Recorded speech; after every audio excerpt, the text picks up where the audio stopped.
Cześć! Jak widzieliście pewnie na moim kanale, przygotowałem już kilka unboxingów kontrolerów do bijatyk, między innymi tego to Hitboxa. Było też kilka unboxingów arcade sticków, ale dziś wejdziemy w temat trochę głębiej. Miałem okazję pobawić się tą zabawką trochę dłużej i w tym filmie poznacie moje wrażenia oraz trochę bardziej szczegółowe informacje o tym kontrolerze. I pomyślałem sobie, że ten film podzielę na kilka różnych kategorii, będzie kilka rozdziałów. Jak chcecie przejść do konkretnego tematu, no to tutaj na pasku na YouTube będziecie mogli sobie podejrzeć, o czym w którym momencie mówię. Skąd mam ten kontroler? Kontroler otrzymałem za darmo od firmy, która je sprzedaje i je produkuje, czyli firma Hitbox Arcade. Natomiast wszelkie opinie, które tutaj przedstawiam, są oparte na moim doświadczeniu, nie są w żaden sposób modyfikowane. I tak, ja ten kontroler dostałem wtedy, kiedy byłem w marcu w San Francisco. Tak się złożyło, że ten kontroler miał do mnie trafić do Polski, ale kiedy tutaj firma dowiedziała się o tym, że będę w Stanach, no to stwierdzili, a to może wyślemy Ci do Stanów, będzie łatwiej. No i tak też się stało. Wsadziłem do walizki w drodze powrotnej. No i jak też słyszycie, bo mamy czerwiec, ja ten kontroler mam już prawie 3 miesiące, no może trochę ponad 2 i miałem okazję sobie na nim pograć, zapoznać się z tą zabawką. Tak więc dzisiaj nie jestem w stanie Wam powiedzieć, jakie było moje doświadczenie w zamawianiu tego kontrolera, ponieważ otrzymałem go. Natomiast gdybyście chcieli go zamawiać, potem jeszcze powiem, jak wygląda cena i skąd zamówić, no to możecie zamówić i w Europie, i w Stanach. Oczywiście, jeśli zamawiacie ze Stanów, to dochodzi cło, dochodzi VAT, więc musicie na to zwrócić uwagę przed zamówieniem. Cenę tutaj pokażę Wam na ekranie, żeby była jak najbardziej aktualna, no bo jak nagram ten film, to potem będę go jeszcze montował. Jak widzicie, możemy go zamówić, tak jak powiedziałem, z Europy. Wtedy ta cena jest trochę wyższa, ale nie ma już w tym przypadku VAT-u oraz cła, dlatego że zamawiamy z Unii Europejskiej z sklepu we Francji. Jeśli zamawiamy ze Stanów, to ta cena bazowa jest trochę niższa, natomiast trzeba się liczyć z tym, że będą dodatkowe opłaty celne, więc pamiętajcie o tym. W ogóle zanim zamówicie jakąkolwiek elektronikę spoza Unii Europejskiej, zwracajcie uwagę na te kwoty, zwracajcie uwagę na to, w jakim progu jest dany rodzaj podatku. Dodam jeszcze, że od niedawna kontrolery te są sprzedawane z przejściówką Bruka, ale o kompatybilności powiem za kilka minut. Być może oglądaliście unboxing tego kontrolera, jeśli nie, to odsyłam gdzieś tutaj na górze, dodam link do tego unboxingu i też dodam go w opisie filmu.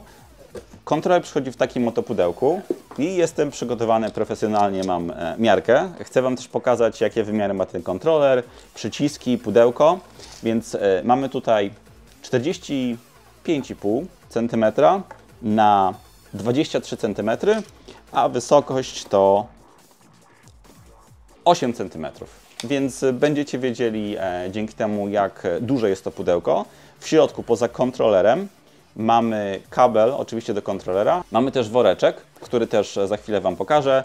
No i poza tym jest oczywiście pianka, która zabezpiecza ten kontroler od ślizgania się, od latania w pudełku. Mamy dwie broszurki, mamy wizytówkę i mamy też ściereczkę, której w sumie jeszcze nie używałem, a taka ładna z logo Hitboxa.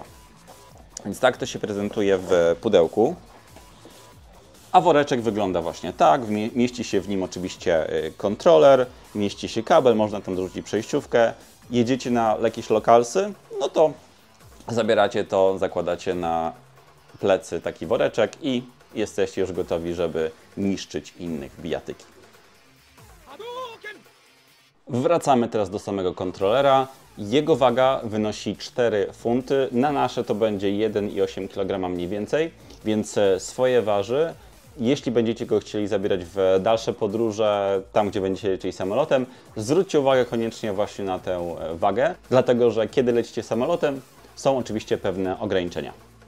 Pokazałem, jakie wymiary ma pudełko, no ale pewnie większość z Was będzie interesowała, jakie wymiary ma właśnie ten arcade stick.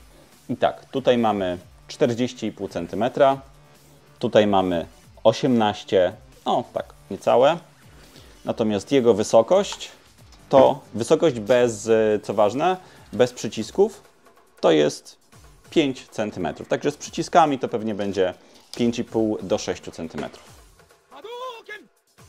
Jeśli chodzi o kablowanie, to w zestawie jest taki oto kabel z pinem. Widzicie, takim na 5 dziurek i odpowiednio mamy tutaj, o, proszę, tak właśnie. I od razu pewna informacja, przy unboxingu pokazałem Wam, czy próbowałem pokazać, w jaki sposób przyczepia się tę końcówkę kabla, ale byłem w błędzie. Firma Hitbox Arcade pokazała mi potem w innym filmie, wysłali mi link do filmu, jak ten kabel się w poprawny sposób podłącza, więc tutaj Wam pokażę i może jeszcze wkleję dodatkowo fragment z ich oficjalnej strony, żeby nie było, że mówię, że coś jest nie tak. Wkładamy, tak żeby dziurki pasowały i to już kliknęło. Mam nadzieję, że słyszeliście. Tutaj widzicie, jest już tak, że się nie rusza. Wystarczy, że ja to podniosę i już się wyciąga. Więc na tym unboxingu pokazałem tam, że się kręci, nie ma żadnego kręcenia się.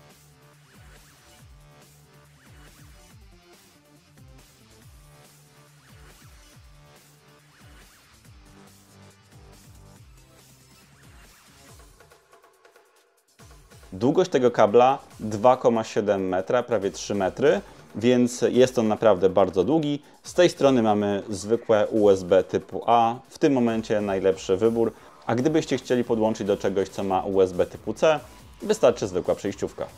Dodam jeszcze, że jest w dwóch miejscach, i z przodu, i z tyłu, ekranowany. Dodatkowo ma taki, to się chyba oplot nazywa, to Wam pokażę blisko, więc to jest coś, co mi się bardzo podoba. Jest on na pewno dobrej jakości, wytrzymały i jest to zdecydowanie ten rodzaj kabla, który ja sam lubię.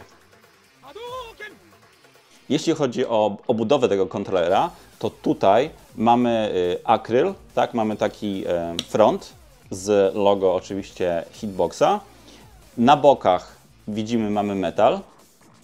Z każdej strony, tu jeszcze sobie, jak pewnie widzieliście, przykleiłem swoje logo, żeby inni widzieli na eventach, że to jest mój Hitbox. Z dołu mamy piankę, która sprawia, że kontroler się nie ślizga. O tym też będzie za chwilę. Potem jeszcze ten kontroler rozkręcę, żeby pokazać Wam, jak wygląda w środku, bo mamy 6 tutaj śrubek. Dodatkowo front jest przyczepiony takimi, nie nazwałbym tego nitami, ale takimi kawałkami plastiku, których nie odkręcimy. Tu jeszcze Wam pokażę z bliska, jak wygląda. Samo wrażenie grania na nim jest fajne, bo widać, że to jest produkt dobrej jakości, wytrzymały. Myślę, że śmiało można powiedzieć, że to jest produkt z kategorii premium. Natomiast tak jak Wam pokazywałem wcześniej, cena jest powyżej 1000 zł, więc jest ona zdecydowanie adekwatna do ogólnego wrażenia i do jakości tego kontrolera. Przejdźmy do przycisków. Tutaj mamy taką sytuację, że w zestawie nie ma dodatkowych przycisków. Mamy przyciski 3 czerwone mniejsze, 1 czerwony większy i 8 białych, które są mniejsze. Jeśli chodzi o rozmiar tych przycisków, to jak pisze producent, te przyciski mają 24 mm, te mniejsze, ten większy ma 30 mm. I dla tych, którzy nie wiedzą, te wymiary dotyczą nie tylko tej części, którą wciskamy, ale też tej części z obwódką. Więc gdybyśmy sobie chcieli zmierzyć, ile ma część ta, która się wciska, to tutaj w przypadku małych przycisków mamy około 18 mm, co oznacza, że ta obwódka ma z jednej i z drugiej strony w zasadzie naokoło, tak, bo to jest pierścień 3 mm. Tutaj natomiast mamy 24 mm samej tej części, którą się wciska, więc tutaj również ten pierścień ma 3 mm grubości. Chcę też, żebyście posłuchali, jak brzmią te poszczególne przyciski, bo może dla części z Was będzie to ważna informacja. To są przyciski Sanwa Densi, więc żebyście od razu wiedzieli, jak one brzmią. Tak jak mówię, dla części z Was decyzja o zakupie kontrolera może być zależna tak naprawdę od tego, jak brzmią przyciski, więc żebyście sobie posłuchali, jak to brzmi, już zdejmuję mikrofon i Wam pokazuję.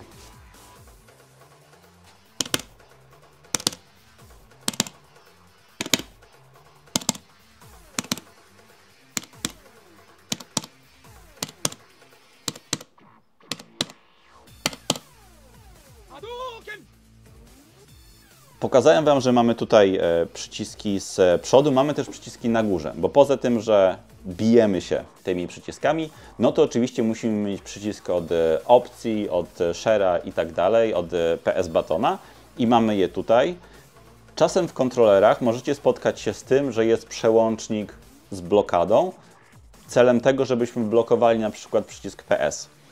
Takie blokady występują w kontrolerach, które mają wszystkie te przyciski na froncie, no bo w sytuacji, kiedy gramy na kontrolerze, może być tak, że gdzieś tam przypadkowo machniemy ręką, wciśniemy przycisk PS i nie daj Boże przegramy rundę na turnieju. Dlatego tutaj nie ma takiego przełącznika, bo po prostu nie ma takiej potrzeby. W momencie, kiedy gramy tak, naprawdę nie wiem, co musiałoby się wydarzyć, żeby ktoś wcisnął przycisk tutaj jakiś z tyłu, więc tutaj nie ma takiej potrzeby.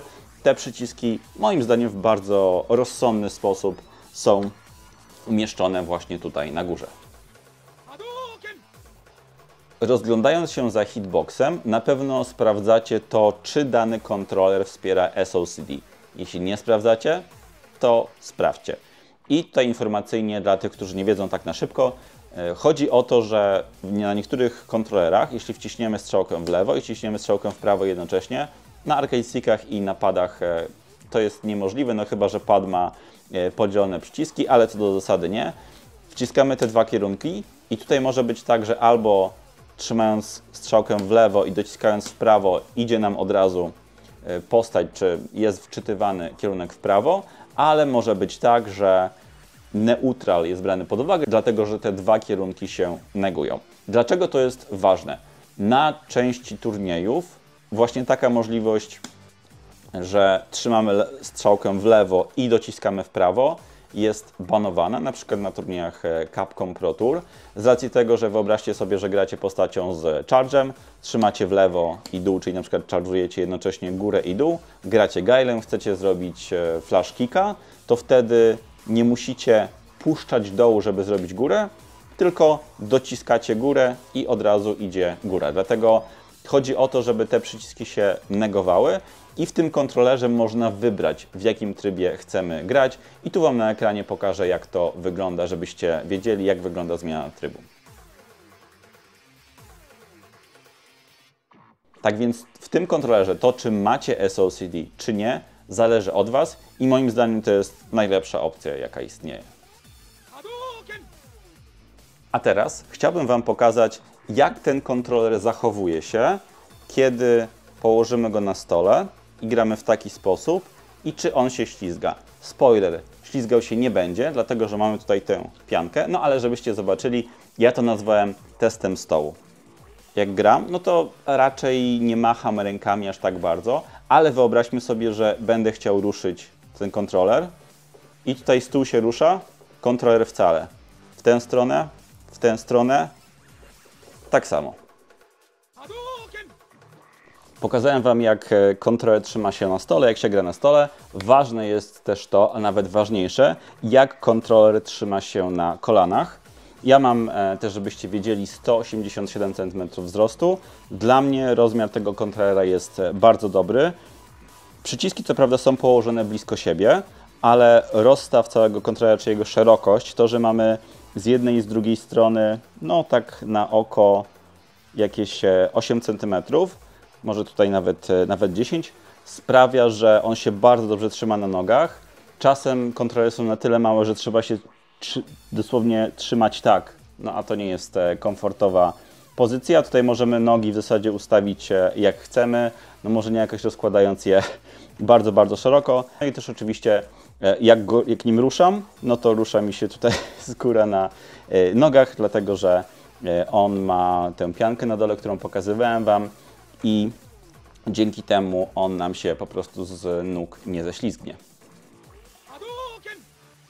Dla wielu z Was ważna może być kwestia kompatybilności tego kontrolera. Więc żebyście wiedzieli, kontroler jest kompatybilny z PC-tem oraz PS4, natomiast nie jest kompatybilny z PlayStation 5 czy z Xboxem. Jeśli chcecie grać właśnie na tych platformach, no to musicie dokupić odpowiedni konwerter. I tutaj przykładem takiego konwertera, swoją drogą na temat konwerterów nagram osobny film, jest taki oto konwerter firmy Brook. On pozwala na granie na PlayStation 5 używając różnych kontrolerów z różnych platform. I od niedawna firma Hitbox sprzedaje swoje kontrolery właśnie w zestawie z tym adapterem, z tym konwerterem. On kosztuje około 270 do 300 zł, więc jest to dość duży wydatek. Także fajnie, że ten kontroler jest właśnie w zestawie z konwerterem. Z tego, co mi się wydaje, gdzieś tam przeczytałem, ale to nie jest potwierdzona informacja, w przyszłości mają pojawić się takie hitboxy ze wsparciem PlayStation 5. Natomiast na tę chwilę, w momencie, kiedy ja to nagrywam, czegoś takiego nie ma, więc mówię o tym, co jest. Wejdźmy teraz do środka tego kontrolera i zobaczmy, jak on właśnie tam wygląda i na ile, gdybyśmy chcieli, mogli go zmodować, zmieniając na przykład przyciski, czy dając w środku płytkę PCB, która na przykład sprawiłaby, że ten kontroler byłby kompatybilny z innymi platformami od razu, bez konieczności używania konwertera. I tak ten kontroler prezentuje się w środku. Ja już tutaj pozwoliłem sobie sprawdzić, że te styki, nie wiem, czy to się nazywa styki, czy nie, są odpinane, więc nie mam problemu, żebyście sobie podpięli inne kabelki, podmienili płytkę. To wszystko też bardzo schludnie zrobione, mamy trytytki. Wszystkie kable, co ważne, są podpisane, więc gdybyście chcieli zmienić przyciski, potem gdzieś tam z kablami się pogubili, nie ma tutaj żadnego problemu, także tutaj naprawdę jest profeska pełna. Fajnie też, że, co jest chyba rzadkością, przyciski nawet są podpisane tutaj na płytce w środku. Przy okazji mówiłem, że z przodu ten kontroler ma takie piny, takie śrubki w zasadzie, które tutaj trzymają front. Gdybyście chcieli je wyjąć, to można to zrobić. To są takie, pokażę może z bliska, nie wiem na ile to będzie widać na kamerze, ale tutaj w rogu, przy każdej ściance mamy właśnie takie białe części, które można potem wypiąć, tak wciskając to do środka. A jeszcze zanim przejdę do podsumowania i tego, czy polecam ten kontroler, czy nie, jakie ma według mnie plusy czy minusy, powiem, że to, co wyróżnia firmę Hitbox Arcade od konkurencji, jest to, że mają bardzo fajne tutoriale do tego, jak grać na hitboxie, jak robić niektóre trudne zagrania. I pokażę Wam tutaj teraz na ekranie takich kilka przykładów. Więc jeśli uczycie się grać na hitboxie, to zapraszam do obserwowania właśnie ich mediów społecznościowych, dlatego że można się nauczyć bardzo dużo i potem zaimplementować to we własnej rozgrywce.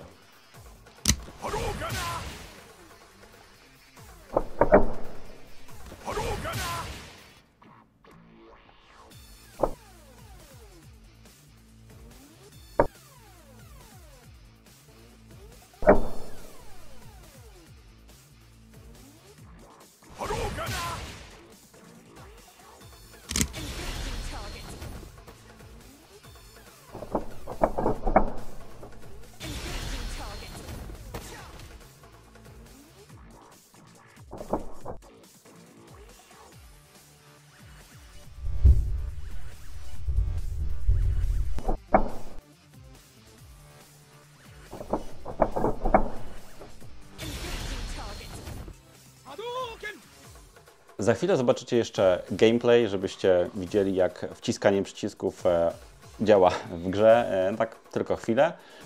Jeśli chodzi o moje ogólne wrażenia, ten kontroler mega mi się podoba. Pewnie gdybym się decydował na zakup, to myślę, że bym się zdecydował.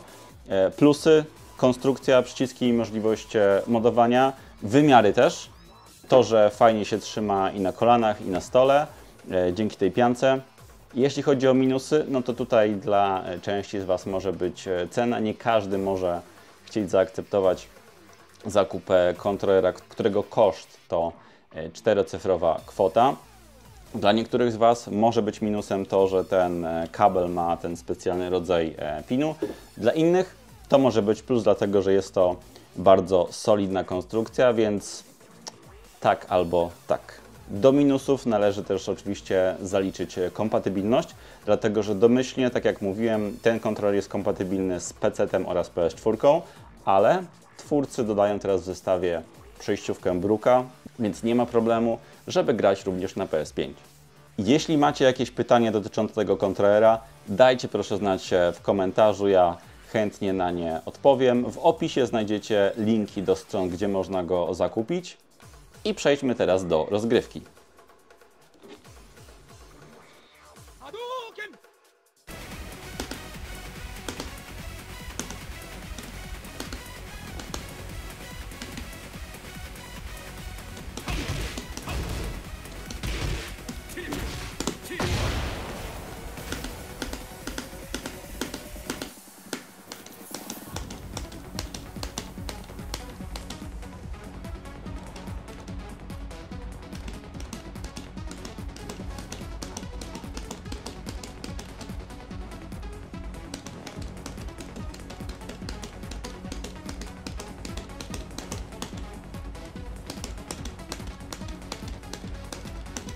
Oczywiście tego backdasha można robić szybciej, ale to ja Wam pokazuję tylko, jak te przyciski działają.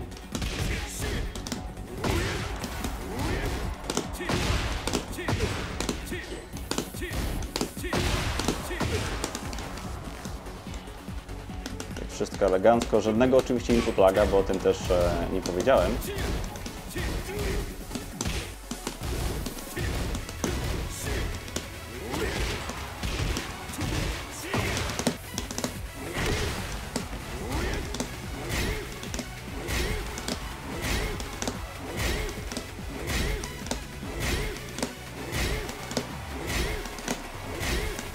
Bardzo łatwo robić inputy typu EWR.